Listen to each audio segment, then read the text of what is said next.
अब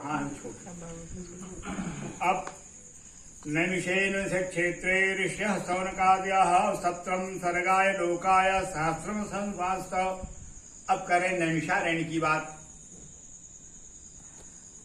कि नैमिषारण्य में जो 88,000 ऋषि मुनि लोग हैं, सूर्य जी के पास बैठ करके वहां नित्य प्रज कथा सुन रहे हैं। देखिए, जब तक जिज्ञास भाव, देखिए 3 तरह से ये भगवान की जो कथा होती है, श्रीमद् भागवत ने बताया कि 3 तरह से यह लोगों का उद्धार करती है। किसका किसका? वक्तारम, श्रोतारम, पृष्ठारम। वक्ता का जो वांचता है उसका भी कल्याण होता है, सुनने वाले का भी, और जो शुद्ध भाव से भगवान को जानने, तत्व के विषय में जानने के या कथा के विषय में जानने के लिए जो प्रश्न करता है, इना की देखिए महाराज कितना आवत है, ऐसे भाव से नहीं, तब तो वो कर्म के बंधन बच जाएगा। बस केवल जिज्ञास भाव से कि मनो जानना चाहता है कि कथा का तत्व क्या है, ये तीनों का उद्धार होता है। तो अब यहाँ कहते हैं कि सब लोग बैठे हुए हैं, तो सबने प्रश्न किया। कहें महाराज कथा के बीच में प्रश्न काहे को? अरे भाई, प्रश्न अगर जिज्ञास भाव से आप करते हैं तो उस कथा का विस्तार तभी होता है। अगर कोई बात मान करके हमारी एक जगह बैठा रह जाए तो कथा का विस्तार नहीं होगा। यहाँ वही बात करते हैं कि 88,000 ऋषि मुनि लोग सूत जी से प्रश्न करते हैं। आता है एकदा मुनिया सर्वे प्रातर्भूत हुताग्नेयाः। एक दिन की बात है, वो तो कथा चल ही रही है, लेकिन उसमें एकदा माने एक समय की बात है कि ऋषि मुनि लोग प्रातः काल ब्राह्म मुहूर्त में नित्य प्रति उठते हैं। उठ करके क्या करते हैं? अपना नित्य क्रिया से निवृत्त होते हैं, स्नान ध्यान करते हैं। स्नान ध्यान करने के बाद प्रातर्भूत हुताग्नेयः, वहां उनके आश्रम में यज्ञ कुंड बना हुआ है, हवन कुंड बना हुआ है, तो रोज अग्नि देवता को आहुति भी देते हैं। देखिए, कुछ देवता प्रत्यक्ष देवता हैं, कुछ तो ऐसे हैं कि जिनकी हम परिकल्पना केवल करते हैं, देख नहीं पाते हैं। इंद्र हुए, गणेश हुए, और शंकर जी हुए, विष्णु भगवान हुए, उनको हम देख नहीं पाते हैं, केवल परिकल्पना करते हैं कि वो देवता हैं। लेकिन ये कुछ देवता प्रत्यक्ष देवता हैं, वायु देवता हैं। देखिए कितना आनंद आ रहा, हवा लग रही है। ये अग्नि देवता प्रत्यक्ष देवता क्यों जलाया जाता है? कि हमारे साक्षी हैं कि हमने इस कथा को सुना है, किसी हमारे कर्म के साक्षी हैं ये। क्योंकि मंत्र भी होता है, भो दीप ब्रह्म स्वरूप स्वम। अग्नि पुराण है, एक पुराण अग्नि पुराण, 18 पुराणों में अग्नि पुराण भी है। तो अग्नि हम जला लेते हैं सबसे पहले एक दीपक, तो उनसे प्रार्थना करते हैं, भो दीप ब्रह्म स्वरूप स्तम। हे दीप भगवान, आप ब्रह्म स्वरूप हैं, कर्म साक्षी, हमारे कर्म के आप साक्षी हैं। अविघ्नकृत, आप हमारे विघ्नों को नष्ट करने वाले हैं। यहाँ पर आप सुस्थिर होइए, बैठिए, और हमारे इस कार्यक्रम के साक्षी के रूप में आप। तो कहने का तात्पर्य यह है कि अब वहां पर नित्य प्रज हवन भी करते हैं, क्योंकि अग्नि प्रत्यक्ष देवता है। तब इसके बाद थोड़ा जल जलपान करते हैं, ये भी आवश्यक है शरीर के संचालन के लिए। अब इसके बाद तब जाकर के पहुंचते कहाँ हैं?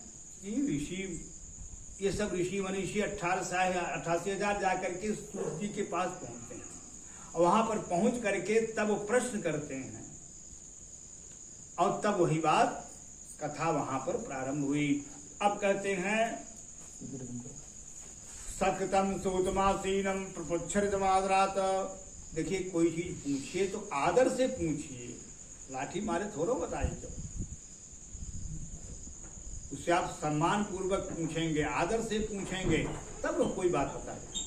तो आकर के आदर के साथ बैठ करके सब लोगों ने उनसे प्रश्न किया। क्या प्रश्न किया? ऋषियों ने क्या कहा कि कथितो भवता सम्यक देव मार्गः सुखप्रदाः। अब कथा तो रोज चल रही है। आपने देव मार्ग माने जिस मार्ग से जीव देवलोक में पहुंचता है, उसका तो वर्णन आपने कर दिया है। अब इदानीं श्रोतुमिच्छामो यम मार्गम भयप्रदम। अब आपके मुखारविंद से हम यमपुरी के मार्ग को सुनना चाहते हैं। यमपुरी का जो रास्ता है, जमपुरी का जो मार्ग है, वो जो भयंकर मार्ग है, उसके विषय में आपके मुखारविंद से हम सुनना चाहते हैं। तथा संसार दुखानि तत्क्लेश क्षय साधनम। और संसार क्या है? इस संसार को कोई कहे यहाँ सुख है तो सुख कहीं नहीं है। कोई बता दे सुख है यहाँ पर, कहीं सुख है ही नहीं। क्योंकि क्यों नहीं सुख है कि सृष्टिकर्ता ने संसार को दुखमय बनाया। यहाँ संसार में दुख ही दुख है, सुख नाम की कोई वस्तु नहीं है। तो ये ऋषि बड़े लोग कहते हैं कि संसार दुखानि तत्क्लेश क्षय साधनम, इस संसार जो दुखमय संसार है इसमें दुख ही दुख है। तो कौन सा ऐसा उपाय किया जाए, कौन सा ऐसा काम किया जाए कि दुख जो है वो समाप्त हो। ऐकास्मिकान क्लेशान यथा वक्तुमर्हसि, और दुखी लोक और परलोक दो ही है। एक संसार है और एक संसार के ऊपर की चीज है। तो कहते हैं कि यहां पर संसार में भी और इस परलोक में भी जाने पर क्या मनुष्य को सुख दुख की प्राप्ति होती है। क्योंकि इसको आप यथावक्त वक्तुम अर्हसि, जैसा है ऐसा ही आप कहने में समर्थ हैं। एक आदमी है प्रत्यक्षदर्शी है, इसे आपने कलकत्ता दिल्ली रह करके वहां के एक गलियों को आपने देखा है, वहां के मंदिरों को देखा है, वहां के लोगों का आपका परिचय है। तो आप जितना अच्छा वर्णन कर लेंगे हम नहीं कर सकते यहाँ से। इसलिए वो कहते हैं कि यथा वक्तुम अर्हसि, जैसा है वैसा ही आप कहने में समर्थ हैं, इसलिए आप कहिए। तो सूत जी कहते हैं कि शृणुध्वं भो विवक्षामि यम मार्गम सुदुर्गमम, मैं आप लोगों को यमपुरी का मार्ग बता रहा हूं। वह यमपुरी का मार्ग अत्यंत कठिन मार्ग है। सुखदम पुण्यशीलानाम पापिनाम दुखदायकम, वह मार्ग पापियों के लिए बहुत ही कष्टकारक है। यथा श्री विष्णु प्रोक्तम वैनते आय पृच्छते, अब सूत जी कह रहे हैं कि जैसा विष्णु भगवान ने गरुण से प्रश्न करने पर गरुण जी ने जो बतलाया था, गरुण जी को जो बतलाया था विष्णु भगवान ने, वही बात मैं आपके सामने कर रहा हूं। अपने मन की कोई बात मैं नहीं कर रहा हूं। तथैव कथिष्यामि संदेह छेदनाय वह, आप लोगों के संदेह को नष्ट करने के लिए मैं उसी बात को कह रहा हूं।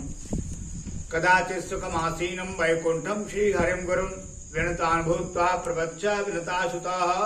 अब कहते हैं एक बार की बात है कि गरुण जी अपने स्वामी विष्णु भगवान के समीप में बैठे हुए थे और उनके अंदर यह भाव हुआ, उनके अंदर एक शंका हुई, जिज्ञासु भाव से, जानने की इच्छा से विष्णु भगवान से उन्होंने प्रश्न किया और उसी चीज को विष्णु भगवान ने जो बतलाया वही चीज मैं आप लोगों से भी बतला रहा हूं। ये कहा कर रहे हैं 88,000 ऋषियों को स्तुति जी कर रहे हैं और उसी कथा को यहाँ पर आपके समक्ष हो रही की जा रही। तो गरुण जी ने क्या कहा, भक्ति मार्गो बहुविधा कतो भवतामम तथा च कस्ता देव भक्तानाम गतिरुत्तमा अधुना श्रोतुमिच्छामि यम मार्गम भयंकरम तद्भक्ति विमुखानाम तत्रैव गमनम सुतम।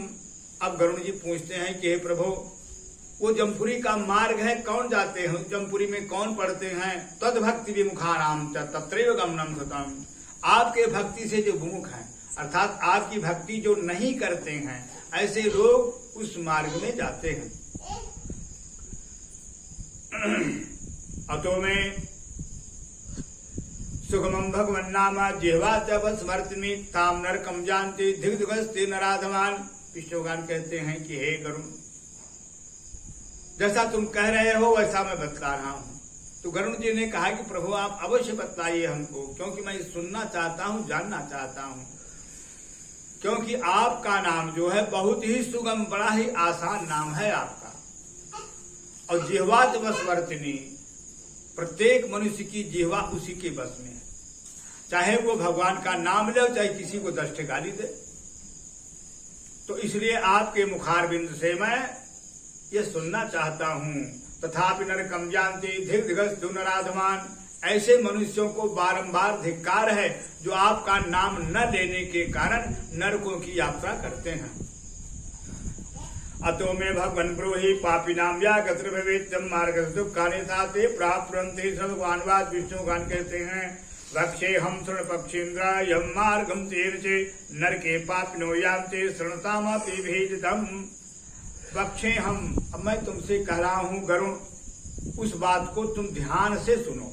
देखिए हर जगह जहां होती है बात कोई बात आदमी कहता है तो कहता भाई ध्यान से हमारी बात आप सुनिए। नहीं, अगर आप ध्यान से किसी बात को नहीं सुनते हैं तो सर्वम तत्सर्वम काक भाषितम, हम कौआ की तरह काम काम करते जाएंगे और सुनने वाले का कोई इसको पल्ले पड़ने वाली बात नहीं है। इसलिए सावधान होकर के ही किसी बात को सुनना चाहिए। तो गरुण जी से विष्णु भगवान कह रहे हैं कि हे गरुण, सावधान होकर के हमारी बात सुनो। ये ही पावरता तार्चा दयाधन विवर्ता दुष्संगा सच्छास्त्र सत्संगति प्रामुखा आत्मसंभाविता स्तब्धा धनवान वदान्विता आश्रम भाव महापन्ना देवी संपद विवर्जिता अनेक चित्त विभ्रांता मोहजाल समावृता प्रसक्ता काम भोगेषु पतंते नरकेषु च। कहते हैं संसार में आकर के अगर यहाँ पर नाना प्रकार का वह पाप का ही कर्म करता है, दुष्टों के साथ में उठता है, उन्हीं की बात को सुनता है, उन्हीं के अनुसार सारा कार्य करता है और कभी सत्संग में नहीं जाता है, न कथा वार्ता की बात सुनता, पुराणों की बात नहीं सुनता है और हमेशा अकर्म माने जो कर्म निंदित कर्म है उन्हीं कर्मों में लगा हुआ है। चोरी कर रहा, बेईमानी कर रहा है, डकैती कर रहा है, बेईमानी कर रहा है, दुनिया भर का व्यभिचार कर रहा है, ऐसे लोगों के लिए कहते हैं कि पतंत नरके सुचौ, वो जो नरक है, पवित्र नरक है, जाकर के उसी में पड़ते हैं। ये नरा ज्ञानशीला ते यान्ति परमां गतिम। और हे गरुण, जो ज्ञानवान मनुष्य हैं उन पाप के कर्मों को छोड़ करके शुभ कर्मों में, पुण्य के कर्मों में वो लग जाते हैं। तो यान्ति परमां गति, उत्तम गति को प्राप्त करते हैं, ऊर्ध्व लोकों को चले जाते हैं। पापिनाम एकम दुःखम यथा भवत् तच्छृणु तस्ते मरणं प्राप्य यथा गच्छन्ति यातनाम। कहते हैं कि यहाँ पर पापियों की ही बात बतला रहे हैं। बताए ना 7 अध्याय तक पापियों की बात है जो कि अधोगति को प्राप्त करते हैं और 7 अध्याय के बाद तब जो है 14-15 अध्याय तक ये ऊर्ध्वगति का वर्णन है और मोक्ष का केवल 16वां अध्याय जो है मोक्ष का वर्णन है। तो अब आप सुन रहे हैं तो जानिए कि यह पापियों की दुर्दशा की बात हो रही है। सुकृतम दुष्टम वापी भुक्ता सपूर्वधारितम अनेक कर्म योगा तस्या कस्या विकसित व्याधि प्रजायते। कहते हैं कि नाना प्रकार से यह जो है कर्म करता हुआ यह मनुष्य एक दिन ऐसा आता है कि वृद्धावस्था को प्राप्त कर लेता है और जब वृद्धावस्था आ जाती है तो यहाँ पर रह करके इसके पहले भी अपने पूर्वजन के किए हुए कर्म के अनुसार नाना प्रकार के फलों को भोगा, उसने दुख ही प्राप्त किया संसार में रह करके, क्योंकि वो पहले का उसका पाप का संचय है। उस पाप के प्रभाव से नाना प्रकार के दुखों को प्राप्त किया। लेकिन तो कहते हैं कर्म योगा तदा तस्या कश्चित व्याधि प्रजायते। पूरी उम्र बिताया, जब वृद्धावस्था आ जाती है उसी कर्म के अनुसार ही शरीर में कोई रोग आ जाता है और बिना रोग के किसी की मृत्यु नहीं होती। कोई न कोई रोग का कारण बनता है। मृत्यु का कारण क्या है? रोग ही है। तो कहते हैं कि कश्चित व्याधि प्रजायते और यत्रापि जात निर्वेदो म्रियमाणः स्वयं व्रतैः। तो आदि व्याधि समायुक्तम जीवितासाम समत्सुकम। कहते हैं दो चीज, आदि और व्याधि, 2 शब्द आता है। आदि क्या चीज है, व्याधि क्या है? व्याधि तो सब जानते हैं कि रोग, शरीर में कोई रोग हो जाता है तो वो व्याधि कहलाता है। थोड़ा हो गया, फुंसी हो गया, बुखार हो गया, जुकाम हो गया, टीबी हो गई और शुगर हो गया, सब व्याधियां हैं, रोग हैं ये। आदि क्या है? आदि कहते मानसिक कष्ट को आदि कहते हैं और वो मानसिक कष्ट शारीरिक कष्ट से भी अधिक दुखदायी होता है। मानसिक कष्ट, परिवार में रह करके मानसिक कष्ट की प्राप्ति होती है, कहीं पड़ोसियों से, कहीं अपने ही परिवार से, कहीं बहू से, कहीं बेटों से, कहीं और तमाम जितने भी नाते रिश्ते हैं वही जो हैं हमको मानसिक कष्ट देते हैं। तो मानसिक कष्ट शारीरिक कष्ट से भी अधिक दुखदायी होता है। तो कहते हैं आदि व्याधि समायुक्तम, लेकिन जीवित आसाम समत्सुकम, कोई मरना नहीं चाहता है। लेकिन काल इतना भयंकर है, इतना बलवान है कि आएगा, आ करके लेकर के वो साथ में चला जाएगा। यत्रादात निर्वेदो मृवानंद में ही जलोपात वैरूप्यो मरणाभिमुखो गृहे अतस्ते और मंत्यो हम न गृह पालय वाहरन आमयाध्यात्मिकतां म्रियमाण और बाहरो अर्पचेष्ट वायुनुत्कामता कफ समृद्धनाडिका। कहते हैं कि तब क्या हो जाता है कि शरीर के अंदर तीन चीज बहुत प्रमुखता से सबके है, कफ, वात और पित्त। तीन चीज ये सबके शरीर में है। अगर पित्त नहीं है तो खाया हुआ पचता नहीं है, और कफ का भी काम है, वात माने वायु का काम है। सब अपने अपने अनुसार कार्य करते हैं।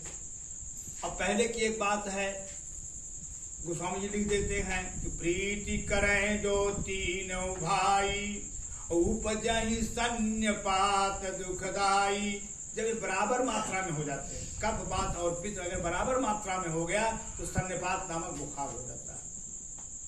सन्निपात जब हो जाता तो आदमी कम बचते थे। तो कहते हैं कि यह अब उसके शरीर में क्या हुआ, कफ और वात और पित्त तीन चीजें हैं। तो अब वायु के प्रभाव से कफ जो है नाड़ियों में जाकर के जमा हो जाता है और कंठे घुरघुराए थे, कंठ उसका घुरघुराने लगता है और वो अपने मृत्युशैया पर पड़ा हुआ है। और उसके भाई बन जब सुनते हैं फला आदमी बहुत तकलीफ हो गई भैया, अब देखा 2-4 घंटा के मेहमान और हैं, एक दिन 2 दिन कब रहिए कब ना, लोग आ जाते हैं। उन परिवार वालों के, अपने सगे संबंधियों को, नात बात हित व्यवहार को सबको जीव देखता है। जो पापी जीव है, मरणासन्न है, वो सबको देखता है। तो तस्मिन अंत क्षणेतार्थ दैवी दृष्टि प्रजायते। विष्णु भगवान कहते हैं कि हे वरुण, अंतिम समय में उसकी दृष्टि दैवी दृष्टि हो जाती है। दैविक मतलब देव माने ईश्वर, ईश्वर वाली बुद्धि उसकी अंदर आ जाती है। आसुरी भाव था पहले उसका, खान पान रहन सहन सब गड़बड़ था। लेकिन जब मृत्यु का समय आ जाता है तो 2-3 समय ऐसे होते, आगे चल करके बताएंगे कि जहां पर जीव को बड़ा ज्ञान हो जाता है। तो मरते समय भी एक ज्ञान हो जाता है। तो वो देखता क्या है, एक ही भूतम जगत सर्वम न किंचित वक्त में है से। वो देखता है कि हमने आज तक जीवन में बहुत बड़ी गलती किया, आज तक मैंने देखा कि मेरा है ये पराया है, ये अपना है पराया है। हमने ऐसा भेद किया है, मेरी बेटी है, मेरा बेटा है, मेरी पत्नी है, मेरा भाई है, मेरा सगा संबंधी है, और ये पराये हैं, उनका रहन उनका रहन उनका रहन। तब वो जीव कहता है कि हमने बहुत बड़ा अपराध किया। एक ही भूतम जगत सर्वम, ये सारा संसार तो एक है, इसमें कोई विभाजन नहीं है, न कोई अपना है न कोई पराया है। या तो सब पराये हैं या तो सब अपने हैं, ऐसा भाव उसके अंदर आता है। और उस भाव को आकर के वो परिवार में बस माने जितने लोग खड़े उनको बताना भी चाहता है, भैया हमने एक गलती किया, तुम ऐसी गलती मत करना, क्योंकि ऐसी गलती करोगे तो हमारी तरह तुम भी पछताओगे। लेकिन किंचित वक्त तुम नहीं है से, लेकिन कुछ कह नहीं सकता है। क्यों? कफ समृद्ध नाड़िका, एक एक नाड़ियों में कफ जो है जमा हो गई। कंठे घुरघुराए थे, कंठ घरघराने लगता, बोलने की क्षमता नहीं रह जाती है। संघाते प्राणा है अम्बे निकट भर्तरी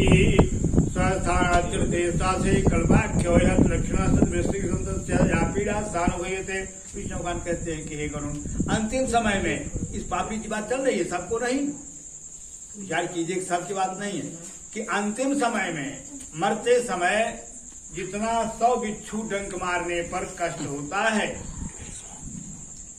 उतना कष्ट उस मरते समय पापी जीव को होता है। 100 बिच्छू डंक मार रहा है,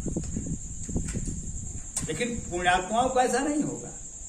पुण्यात्माओं को गोस्वामी जी लिख देते हैं, रामचरितमानस साहब पढ़िए, देखिए कि जैसे हाथी है, हाथी के गले में माला पड़ी हुई है, फूल की माला, और कब गिर जाए हाथी को पता ही नहीं लगेगा, उतने बड़े शरीर में वो माला टूट करके गिर गई। ऐसे ही प्राण निकल जाते हैं। जैसे आपने भी बताया ना, इनकर अम्मा मरे जागी तो झटपट में झट से प्राण निकल गया उनका। तो ऐसे ही जो पुण्यात्मा लोग होते हैं, झट से प्राण निकल जाता है, उनको पता ही नहीं लगता है। लेकिन जो पापी लोग होते हैं तब क्या होता है, फेनमुद्गृथे शौचा मुखम लाला कुलम भवे, तो कहते हैं मुंह जो है लाल हो जाता है, मुंह से फिजकुर गिरने लगता है, लंबी लंबी सांस आती है, कंठे घुरघुराते, कंठ घरघराने लगता है। वो पापियों की बात बतला रहे हैं। तो अधोद्वारेण गच्छन्ति पापिनां प्राणवायवः, कहते इस शरीर में 10 दरवाजे हैं, 10 द्वार हैं। कमर के नीचे टट्टी पेशाब का 2 रास्ता हो गया, और 2 आंख हो गई, 4 हुआ, 2 नासिका हो गई, 6 हुआ, 2 कान हुआ, 8 हुआ, 1 मुंह हो गया, 9। तो 10वां कहाँ फिर? यहाँ ब्रह्मरंध्र इसको कहते हैं। चानी जब बच्चे पैदा होते हैं बहुत कोमल होता है, ये धक धक धक करती है, तो माता इसमें तेल दबा करके कड़ा कर देती है। तो यही ब्रह्मरंध्र है। अब यह क्यों है? इसी से शरीर के अंदर जीव को प्रवेश कराया गया है। जैसे महाभारत के युद्ध में चक्रव्यूह की रचना हुई थी, उसी प्रकार से शरीर भी चक्रव्यूह की रचना है ये।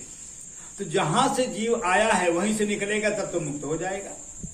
तो कहते हैं अधोद्वारेण गच्छन्ति पापिनां प्राणवायवः, प्राणियों के प्राण जो हैं पापियों के कमर के नीचे 2 रास्ते वहां से निकलते हैं, और पुण्यात्माओं के ये जो ऊपर के 7 दरवाजे हैं, 2, 2, 4, 2, 6 और 1 मुंह 7। और योगिनस तालरंधता है, योगी लोग इसका फट जाता है, योगी लोग जो होते हैं यहाँ फट जाएगा, प्राण निकल जाएगा।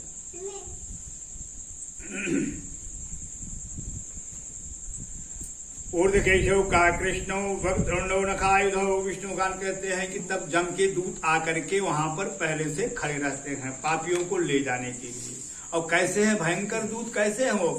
काक कृष्ण कौआ की तरह काले काले हैं, ऊर्ध्वकेशौ खड़े खड़े बाल हैं, वक्रतुंडौ टेढ़ी टेढ़ी सूंड हैं। उन यम के दूतों को 4 पाई के चारों तरफ खड़े हो जाते हैं।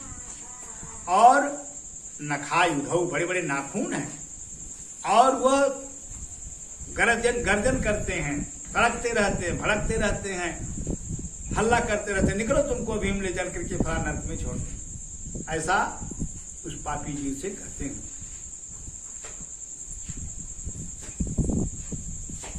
अब पकड़ करके तब जैसे ही जीव बाहर से निकला तैसे उनको बांध लेते हैं, और बांध करके फिर ले करके चलते हैं उस यमपुरी के मार्ग में। और मार्ग कैसा है? वो बड़ा भयंकर मार्ग है, पापियों की बात हो रही है।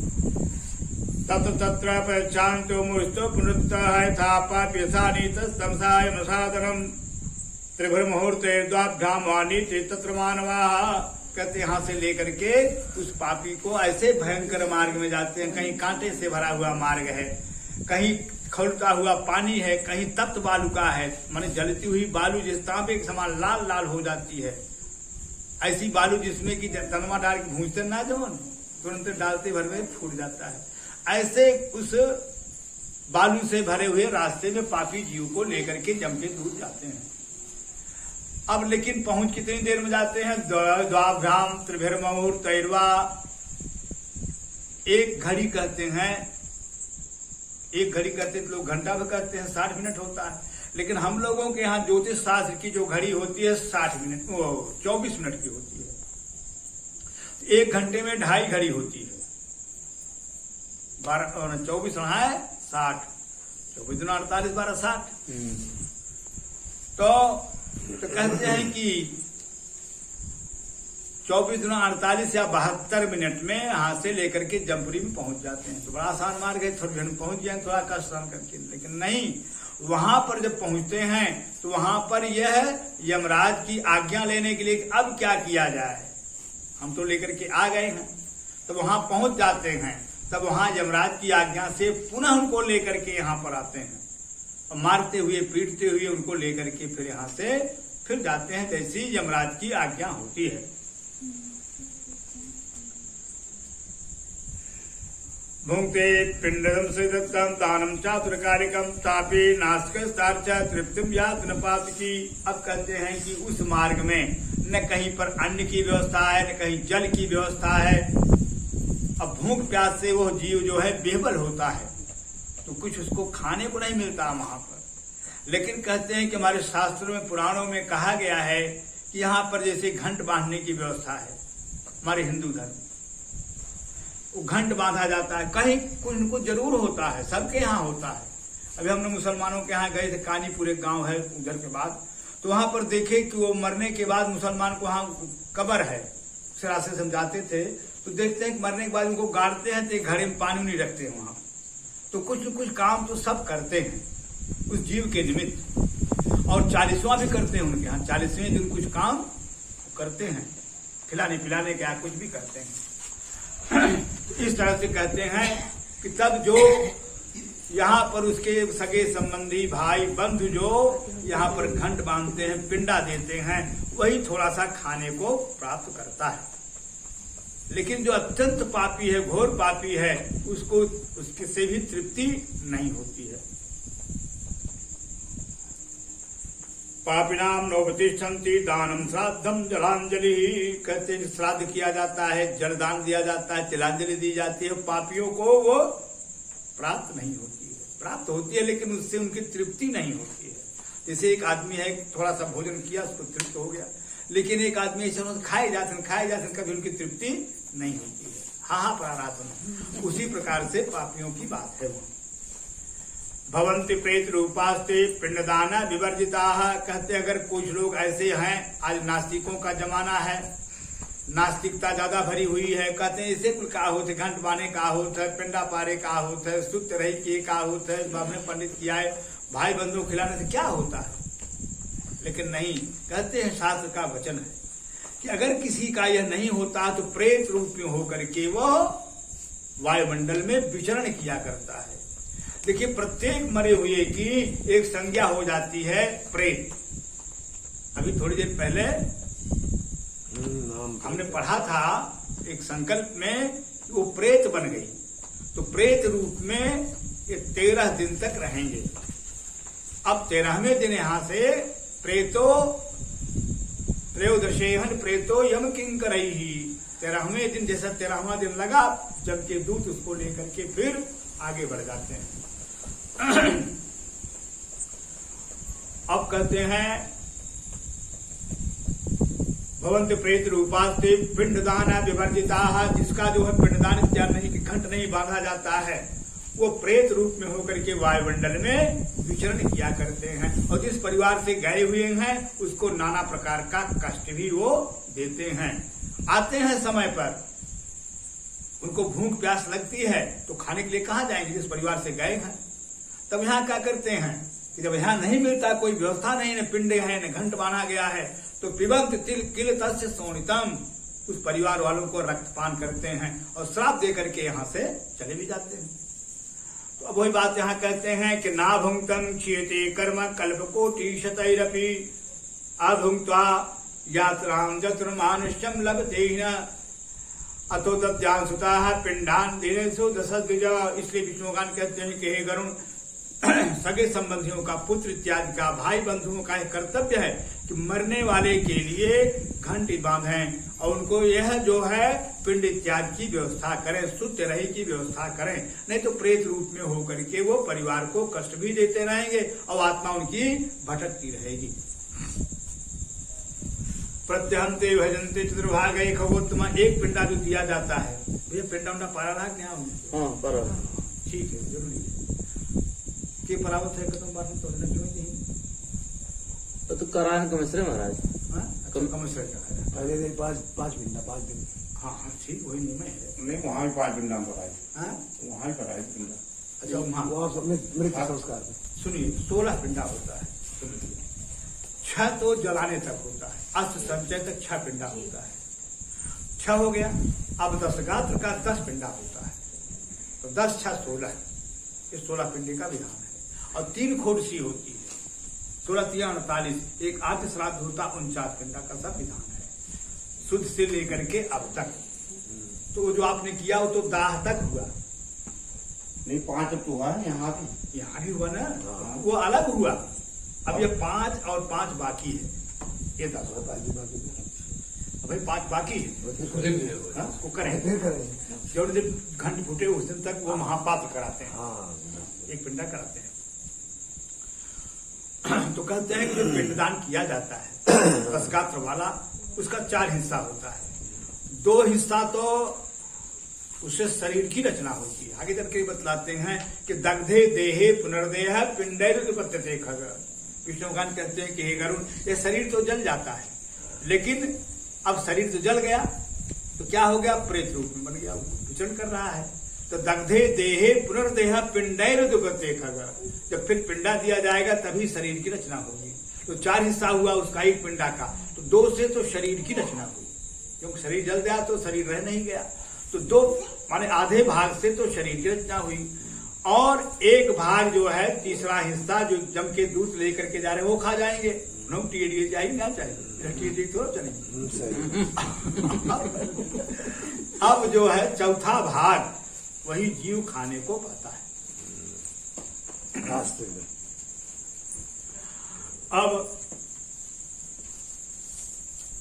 अब कहते हैं कि जान भी लीजिए कि प्रथमे हन या पिंडा मूर्धा तेन प्रजायते, जो पहला पिंडा दिया गया उसे सिर की रचना होती है। ग्रीवास कंधो द्वितीय न, दूसरे से गर्दन और कंधे की रचना होती है, दूसरा पिंडा से, जो 5 दे चुका है समझे। और तृतीयाद हृदयम भवेत, तृतीय पिंड तीसरे पिंड से हृदय की रचना होती है। चतुर्थम तो भवेत पृष्ठम, चौथे से पीठ की रचना होती है। पंचमान नाभि में होता, 5वें पिंड से नाभि तक की रचना होती है। अब इतना अंग बाकी है अभी। तो षष्ठे कठिन गुह्यम चैव, और 6वें पिंडा से जो बाकी है अभी, कमर के और उसके नीचे गुह्य प्रवेश, जो गुप्त अंग है उनकी रचना होती है। और 7वें से 8वें से 9वें से पूरे शरीर, 9वें पिंडे से पूरे शरीर की रचना हो जाती है। तब इसके बाद तब भूख प्यास तब लगती है, तब जाकर के 9 पिंडे से जब पूरे शरीर की रचना हो गई तो 10वें बलमापन्यात, 10वें पिंडे से तब उसको थोड़ी तृप्ति होती है। इस तरह से पिंड का विधान है।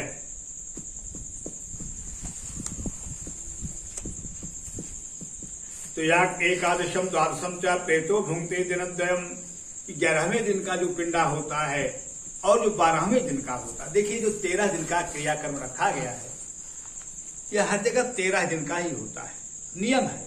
लेकिन पता नहीं कहीं साफ है कि यहाँ का ना है। तमाम कुछ लोकाचार के चलते क्यों 9वें कह देते, क्यों 10वें कह देते है। लेकिन शास्त्र का नियम यही है कि 10वें दिन का 10 गात्र कहा जाता है, 10 दिन का ही होता है, चाहे स्त्री हो चाहे। देखिए लिंग भेद तो शरीर का है, आत्मा में लिंग भेद थोड़ा है। जैसे स्त्री की आत्मा वैसे पुरुष की आत्मा। लेकिन नहीं, जो अलग कर देते हैं, कहीं कहीं से कर देते हैं, भाई कैसे करते हैं भगवान जाने, तो है गलत वो। अब कहते हैं 10 दिन में ही शरीर की रचना होती है। एकादशम द्वादशम च पिंडो प्रेतो भुंगते दिनद्वयम, यही 2 दिन खाने को पाता है प्रेत।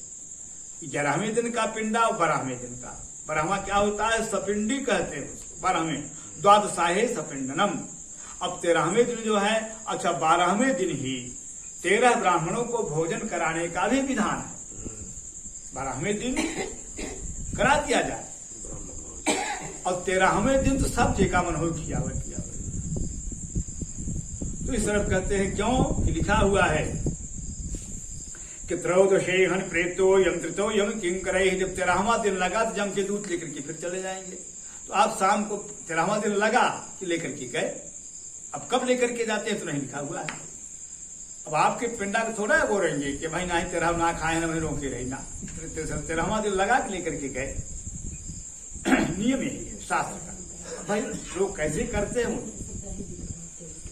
अहन्यानि वै प्रेतो योजनानां शतद्वयं 44 तथा 7 दिवारात्रेण गच्छति।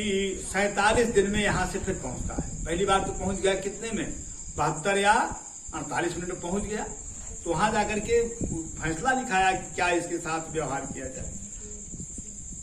अब 47 दिन में मारते हुए, पीटते हुए, घसीटते हुए लेकर के जाते हैं। और 16 स्थान है। उस 16 स्थानों में वहां पर जीव को रोक करके 16 जो 16 पिंडा का विधान है ना, खोरसी कहते हैं। तो उसी प्रकार 16 स्थान है, वहां पर जीव को रोका जाता है। और जो एक पिंडा जो दिया जाता है, देखें ये तो एक खोरसी हो गई घंट फूटने तक। इसके बाद होता है उत्तमा खोरसी होती है, जो हर महीने में दिया जाता है। पहला महीना वाला, फिर 3 पाक वाला पिंडा दिवाते हैं उसमें, फिर 2 महीने वाला, फिर 3 महीने वाला, चौथा वाला, इस तरह से 16 पिंडा का है। तो 16 स्थान पर रोक करके उनको पिंडा दिलाया जाता है और तब जाकर के वहां पर फिर पहुंचते हैं जमपुरी में 47 दिन के बाद। तो याम पाशेधता पापी हाहेत प्रवृत्ति स्वगृहंतु परित्यज्य पुरम याम्यम न प्रवेत। विष्णु भगवान कहते हैं कि गरुण, इस प्रकार से मरा हुआ वह व्यक्ति अपने इस घर को छोड़ करके यमपुरी के मार्ग को वह तय करता है। श्री गरुड़ पुराणे सारोद्धारे यम यातना निरूपणम नाम प्रथमोध्यायः। पूरे प्रेम से वृंदावन बिहारी लाल की जय। सच्चिदानंद घन भगवान की जय।